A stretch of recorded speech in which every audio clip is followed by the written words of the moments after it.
Who can imagine? Who can imagine the acts of creation? Light out of darkness, oceans overflowing with life, birds suddenly taking flight. Who could imagine the supernatural creation of Adam and Eve? God breathing into some dust, and here we are, me and you, some water, some dust, but more importantly, God breathed into. But after all this creative power, God turned to something else. After all this creative power, God turned to something else. What else might he turn to? God made a day, and then he made that day special. Our lesson today, this evening, the rhythm of rest. The rhythm of rest. But how special is this day? How special was this day made? Let's read Genesis chapter 2, verse 3. And God blessed the seventh day, and he sanctified it. Now, God he set a marker as a living memory. So a day to be to us a holiday, if you will, a day we can celebrate the Creator and all the blessings that come with his creation, and we can enjoy life in him. The grass, fresh air, the wildlife, people, and most of all, every good gift. During this week, we will study God's wonderful invitation to enter into a dynamic rest. What did I say? We will study God's wonderful invitation to enter into a dynamic rest again and again every seventh day. Prelude now. This is a prelude to rest. God was there at the beginning, right or wrong. The Lord God spoke, and it was. Isn't that powerful, though?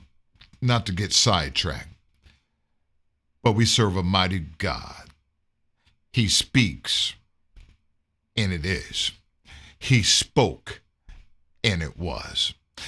Light divided by day from night, firmaments, sky, seas were spoken into existence on the second day. Dry land and vegetation followed on the third day. God formed the basic framework, if you will, of time and geography. He then he filled it the next 3 days. Lights ruled the sky by day and by night. Different from most ancient stories of culture, that is, the Word of God makes it clear the sun, the moon, and the stars are not God. Yeah. Okay, let's read that for you again. God makes it clear. The sun and the moon and the stars are not God. They come into the picture on the fourth day. And not of themselves, it was God, the Creator, that said they can shine. Isn't that powerful? We know where the sun came from. We know where the moon came from. We see the stars at night. We know who made them. But it was God who said you can shine. By the way, it's God who says we can shine. Come on, somebody. Moses had a description of days 5 and 6. In Genesis chapter 1, verses 20-31, he says, "Let the waters have living creatures. Let the birds fly." God created the great sea monsters. God told the living creatures to multiply. This was the fifth day. Then God said, let the earth bring forth living creatures, cattle, creeping things, and it was so. Here comes the best part. God said, let us make man in our own image, and according to our likeness, and let them rule over everything on land, sea, and air. Yeah, let us make man in our image, in our likeness. Doesn't that make you feel special? Knowing that you are made in the image of God, in his likeness. God made man in his own image, male and female. God saw what he had made, and it was good. I'm just joking with you. God saw what he has made, and it was very good. Not just good, very good. You're not just good, you're very good. And you're very good because you're made in his image. Come on, somebody. Somebody ought to say, thank you, Jesus. Now that you know where you come from, let's thank God now, for we know where we came from on day 6. The command, though, to rest. Remember, the rhythm of rest. Creation may have been very good, but it was not complete. Creation ended with God's rest on a special blessing of the 7th day, which is called the Sabbath. Watch this now. Then God blessed the 7th day and sanctified it. I got to say, it sounds so powerful, doesn't it? Then God blessed the 7th day and sanctified it. Hold up. He didn't bless Sunday. He didn't bless Monday. And he didn't bless Tuesday. Well, what about Wednesday, Thursday, and Friday? No, God did not bless Wednesday, Thursday, and Friday. Those are 6 days. But here it says, God blessed the 7th day and sanctified it, because in it he rested from all his work which God had created and made. And you can read about that again in Genesis chapter 2, verse 3. Now, let's look at the word sanctify. We hear a lot about this word, sanctify, right? People lifting holy hands, right? Turning over a new leaf and living a new life. We hear a lot about the word sanctified. There she goes, she's holy, she's saved. There he goes, he's holy, he's saved, he's sanctified. Water baptized. Come on, somebody. But here, we see a 7th day, and God sanctified the 7th day. So, sanctified, let's find out what that means. Set apart, declared holy, consecrated, made legitimate, binding by religious sanctions. But it also says, and he blessed the 7th day. What about the word bless, Elder Davis? This is what is about the word bless. He blessed, endowed with divine favor and protection. Yeah, man. Sanctified,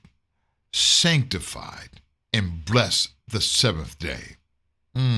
So now, if God rested on the 7th day, the Sabbath, I'm resting too. Yeah. Jesus Christ is my example. And Jesus, the Bible says, created everything, and all things were made through him and for him.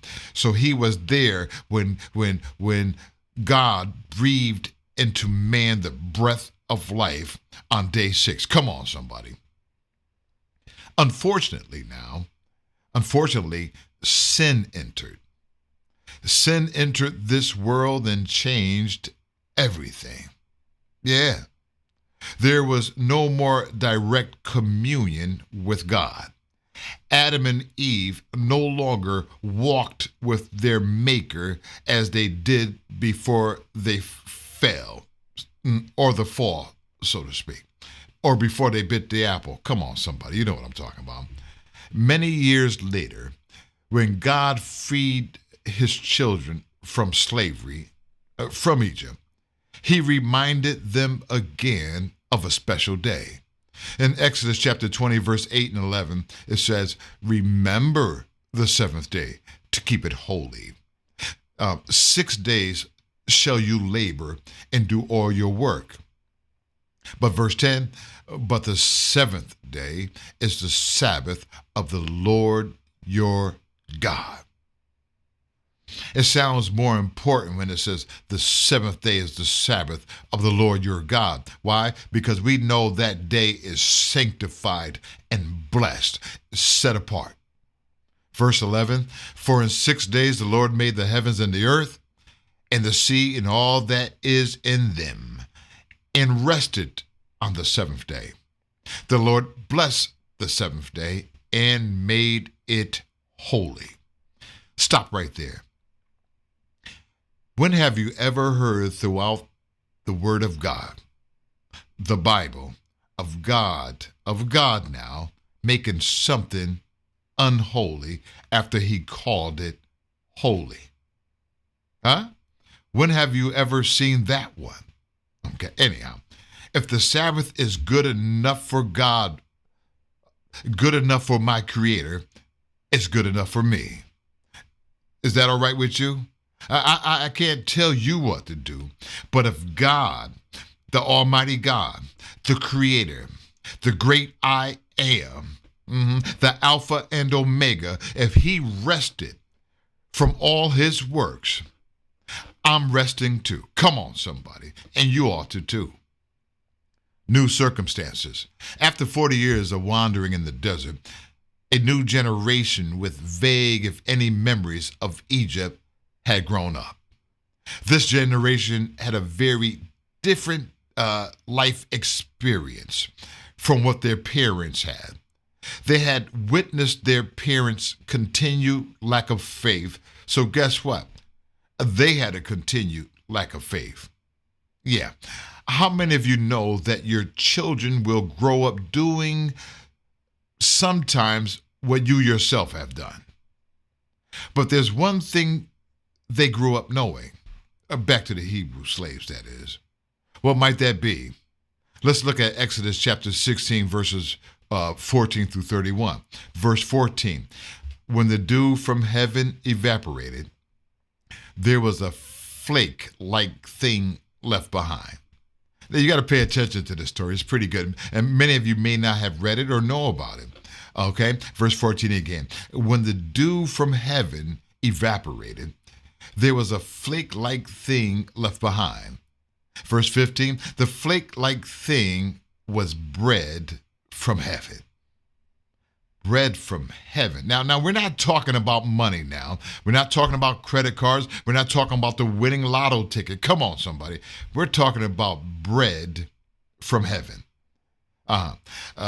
Verse 21, they gathered this bread every morning. Verse 22, but hold up. On the sixth day, they gathered twice as much. Yeah, on the sixth day, they gathered twice as much. And why would they do that, you might ask? Well, we're going to get in there. Verse 26, 6 days you shall gather it, but on the seventh day, the Sabbath, there will be none. Yeah, we're going somewhere with this. This is the word of God now, verse 26. I got to read it for you again. The sixth day, 6 days you shall gather it, but on the seventh day, the Sabbath, there will be none. But you know how people are, right? Some went out to gather anyhow, and they found none. Listen to God in verse 28. How long do you refuse to keep my commandments and my instructions? Now, we know the seventh day as a rest day, right? Because it's the Sabbath. Can you compare the rest on the Sabbath with resting when Jesus comes? Yeah, okay. Anyhow, not to get off track. Another reason to rest. Israel was camped on the eastern side of the Jordan. They had taken possession of the lands of the king of Bashan and two kings of the Amorites. Follow me now. Moses called the Israelites together to remind them that the covenant made at Sinai was not just for their parents, but for them too. Stop right here. Why is it that we forget the things our parents went through? Why is it we forget what our parents taught us? Moses had to remind them of the 10 Commandments as they forgot them. And let me read that for you again. Moses had to remind them of the 10 Commandments as if they've forgotten them. Proverbs 22 verse 6 says, train up a child in the way he should go. Even when he is old, he will not depart from them. But these God-fearing people got away from, they got away from their teachings, from their parents, from their loved ones, from their ancestries. So they had to be reminded, you can say. But let me ask you a question. Would you call the liberation of Israel out of the land of Egypt a new creation? Stop right here. Doesn't it feel like being born new is like starting over with a clean slate? So can you say that the Exodus is like a symbol of freedom for the Hebrew slaves? A type of rest, a type of peace. Can you say now that when we are born again, made new by the power of the Holy Ghost, our souls refreshed in Jesus, can you say that's a type of rest? Just a question, something for you to think about. Keeping the Sabbath. Yeah, stop right here. When I say the Sabbath, it shouldn't sound like a chore. You understand? It shouldn't sound like an obstacle. God commands his people to keep the Sabbath day. Question. What should be the atmosphere we create and promote on the Sabbath? Let's look at Isaiah chapter 58, verse 13. If because of the Sabbath you turn your foot from doing your own pleasure on my holy day and call the Sabbath a delight, the holy day of the Lord honorable, from seeking your own pleasure and speaking your own words. Watch this. Because Sabbath keeping means a celebration of creation and redemption, you can say, its atmosphere should be one of joy. What do you say? One of delight. One of delight in the Lord and not of gloom. The Sabbath should be a day of praise, a day of thanksgiving.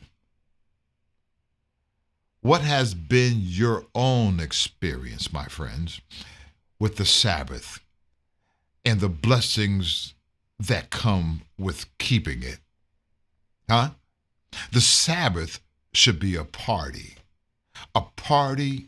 in the Word of God, a party knowing who you are. So can I tell you how I'm blessed by keeping the Sabbath? I'm blessed by keeping the Sabbath, by when the world comes heavy during the week. You know what I'm talking about? The stress of the work week, when things can get hectic, deals have to be done, right? And the pressure of succeeding is elevated as the week gets further and further on. And come Friday, you want everything to be done.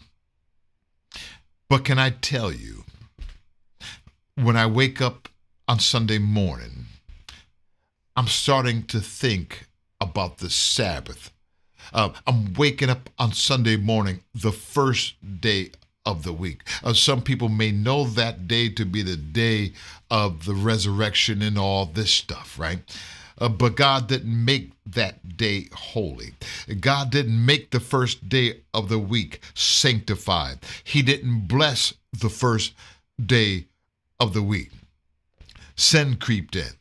Man creeped in, and he made a convenient day for himself. But I'm at work on Sunday. I'm going through the work week, and my soul cries out for some peace, for some joy, and some love. A day where I can put all the work behind me because I know the seventh day is coming. I know the Sabbath is coming. So I know there's some peace of mind coming. And on that day, I'm not thinking about work. I'm not thinking about being busy in the world. I'm thinking about how I can glorify my God and take the pressure as he does. He takes the pressure off my shoulders from all that stuff during the week. And now I can focus on his love and mercy. The Sabbath, a holy day, a blessed day, a sanctified day, and not sanctified by me. And in no ways, no how sanctified by you. It's sanctified by our Creator. And by the way, when that Sabbath day comes, I can recognize my Creator. Yeah, because that's a commandment, fourth commandment, that lets you know who made you. Yeah, I didn't come from no sun god. I didn't come from a moon god. I didn't come from a snake, a lizard, a reptile. I came from the spoken word of God. And not only that, a God that kneeled down and breathed into man the breath of life, and man became a living soul. So when Sabbath comes, when Saturday comes, I'm thanking God so I can remember who made me. Not only who made me, but who keeps me throughout the week, who keeps me throughout the night, who wakes me up in the morning. Come on, somebody. We ought to thank Jesus. Thank God for sanctifying and blessing the Sabbath. My friends, God bless you. May the word of God be in your joy each and every day. Thank you for joining Sabbath School Live. Remember, share this word and share Jesus. God bless you.